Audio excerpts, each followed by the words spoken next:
Bonjour à tous et bienvenue dans cette nouvelle vidéo. Aujourd'hui, on se retrouve pour parler du slalom entre les jambes. C'est un trick classique que l'on retrouve dans pas mal de chorégraphies de Bérythmé. Son gros avantage, c'est qu'il existe plein de variantes que l'on peut imaginer et réinterpréter de façon différente pour pouvoir varier les plaisirs. Vous pouvez donc imaginer et réinterpréter plein de slaloms différents avec vos grands comme vos petits chiens. Du coup, pour apprendre à votre chien à slalomer entre vos jambes, vous aurez besoin de récompenses. Je vous conseille plutôt d'utiliser des friandises au départ. Ensuite, vous pourrez utiliser d'autres types de récompenses comme le jeu quand le principe sera introduit à votre chien. Vous aurez aussi besoin d'un clicker ou d'un marqueur vocal, c'est vraiment comme vous préférez, c'est vous qui choisissez.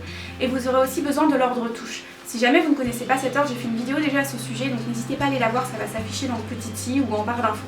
Voilà tout ce dont vous aurez besoin pour cet exercice. Pour commencer, il faut que votre chien soit à l'aise avec le fait de passer entre vos jambes. Vous allez donc guider votre chien entre vos jambes grâce à l'ordre touche.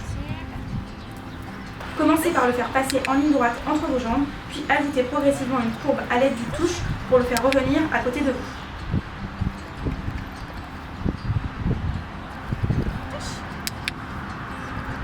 Faites attention à toujours récompenser votre chien dans le sens du mouvement et n'oubliez pas de faire les deux côtés.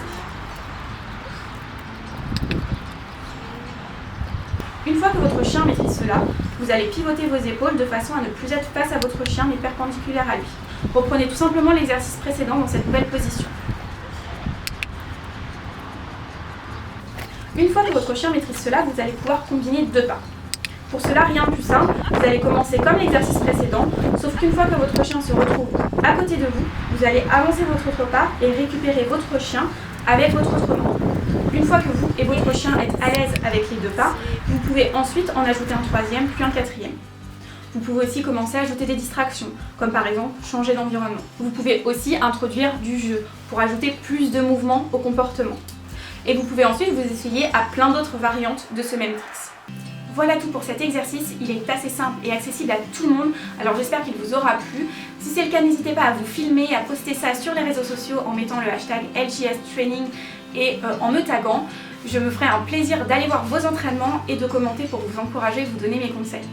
Sur ce, je vous dis à bientôt et en attendant, amusez-vous bien avec vos chiens. Salut!